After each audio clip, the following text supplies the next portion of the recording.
দারুন বন্ধু দারুন। একাত্তরে ভৈরব নদীর মাছ, তার উপরে যে আন্টির হাতে রান্না। আসসালামু আলাইকুম। আজকে সকাল সকাল আমাদের ভৈরব নদীতে চলে এসেছি, মানে ঘাটে আর কি। তো ভৈরব নদীতে আসার কারণ হচ্ছে নদীর টাটকা তাজা মাছ নেওয়ার জন্য এসেছি। তো এসেছি আমি অনেক সকালেই, তারপরেও যারা জেলে থাকে তারা কিন্তু অনেক সকাল সকাল আসে। তো দেখি খুঁজে পাই কিনা কাউকে, মাছ নেওয়ারই লাগবে আজকে। অনেক খোঁজাখুঁজির পরেও কিন্তু পালাম না, আমার মনে হয় সেই দেরি হয়ে গেছে।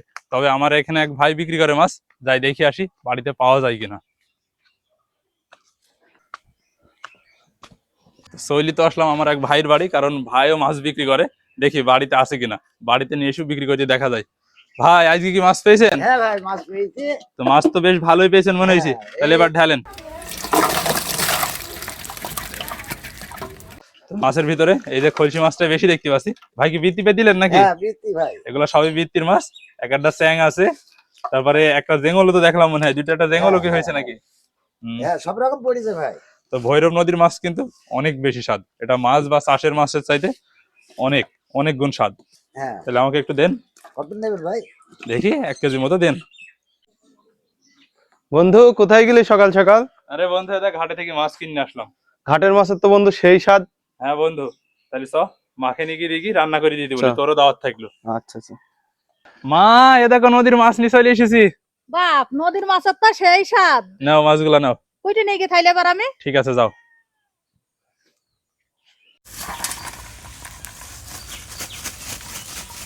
বন্ধু এই মাছগুলো কি দেখি তোর কোনো কথা মনে পড়ছে? মনে পড়বি না কেন বলদিনি? সেই ছোটবেলায় সকালবেলায় একটা ঠেলা সিটকি জাল নিয়ে চলে যেতাম ঘাটে, আর কত কষ্ট করে দাম তুলি কয়েকটা এই রং বেরঙের মাছ ধরতাম, আর সেগুলা নিয়ে গিয়ে আবার কিছু থুতাম কাছের বয়মের মধ্যে থুইও দিতাম। আর খাইতে দিতাম গুঁড়ো আর ময়দা। ঠিকই বলেছিস, গুঁড়ো আর মজা। এই মাছ দেখতেও যত সুন্দর রং বেরঙের, খেতেও ঠিক ততই মজা।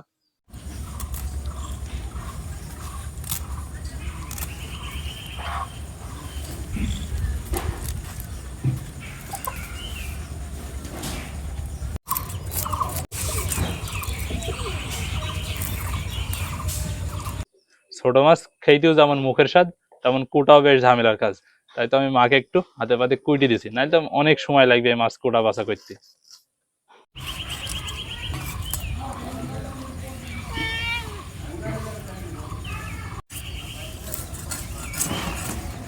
মাছ কোটা হয়ে গেছে, এবার ধুই নিস পরিষ্কার করে।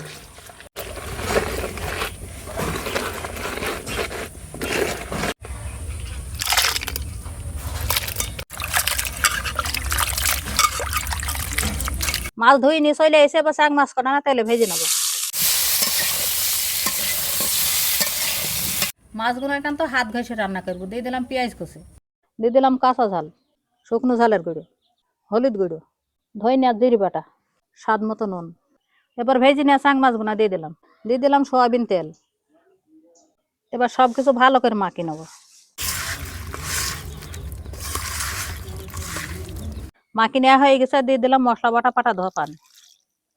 এবার পরিমাণ মতন মৌ দিয়ে দিলাম।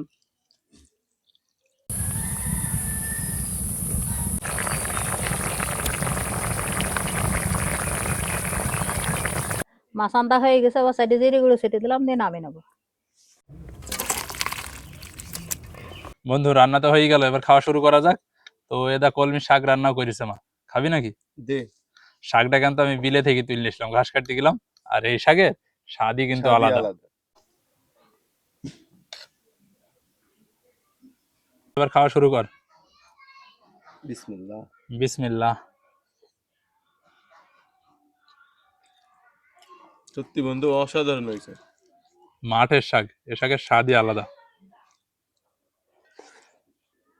চাষের শাকের চাইতে এমনি মাঠে যে শাকগুলো থাকে, এগুলো বিলে থেকে তুলে নিয়ে এসে রান্না করলে স্বাদটা যেন দ্বিগুণ থাকে সবসময়।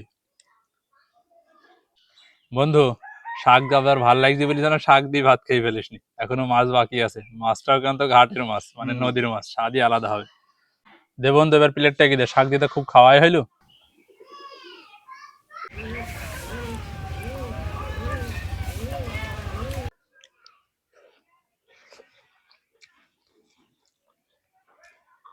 লাগছে কেমন? দারুন বন্ধু দারুন। দারুণ তো হবেই, ভৈরব নদীর মাছ, এর স্বাদই আলাদা। একাত্তরে ভৈরব নদীর মাছ, তার উপরে যে আন্টির হাতে রান্না। আর তোর হাতে ছোঁয়া তো আছেই, আচ্ছা করে কুইটেছিস। চুনি মাছ খাওয়া না বন্ধু, শুধু কষ্ট।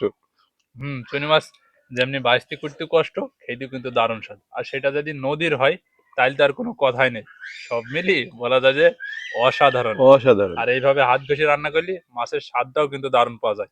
আর এমনিতেই খলসি মাছের কিন্তু ঝোলটাই বেশি ভালো লাগে। শুধু যে খলসি তাও না, স্যাং আছে, একটা জেঙলও দেখিলাম, সাথে দুটো একটা ময়া ছিল, আর পুঁটি, যেটাকে নদীর রূপালী পুঁটি বলে, মানে ছোট পুঁটিকে সোনালীর পুঁটি, রূপালী পুঁটি, যে যেটা জামাই নামে পুঁটি। ডাকতে পারে। হ্যাঁ, জামাই পুঁটি। অনেকে ভেজি দেয় কেউ জামাইকে, ওই জন্য বলে জামাই পুঁটি। তো খেতে কিন্তু সব মিলি বলা যায় যে দারুণ একটা তরকারি। আর আপনাদের যদি ভিডিওটা ভালো লাগে, এইভাবে হাত ঘষে রান্না করি খেয়ে দেখতে পারেন। তো আজকের ভিডিওটা এখানে শেষ করছি, কথা আর বাড়াচ্ছি না, আমরা আমাদের মতো খাই। তো সবাইকে জানাই আল্লাহ হাফেজ।